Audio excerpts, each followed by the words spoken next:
Agar odamlar orasida ham, Xudoni oldida ham sharmanda bo'lishni istamasangiz, bu ikkita ishni qila ko'rmang. Birinchisi kibr, ikkinchisi maqtanchoqlik. Kibr shuki, odamlarni o'zidan past sanab, ularni o'zini oldida haqir sanab, ularni mensimaslik.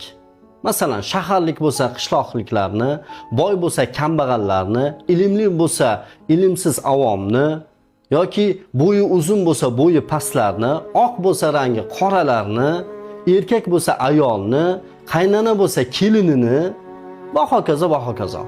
Ularni o'zingizdan past sanadingizmi? O'zingizni ulardan ko'ra yuqoriroqda, ulardan ko'ra yaxshiroq deb sanadingizmi?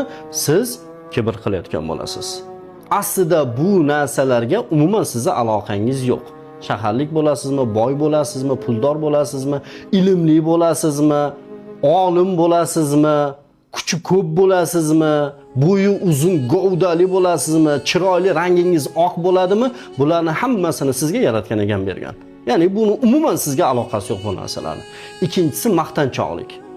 Sizga berilgan ne'matlarni boshqalarga maqtanib ko'z-ko'z qilishlik.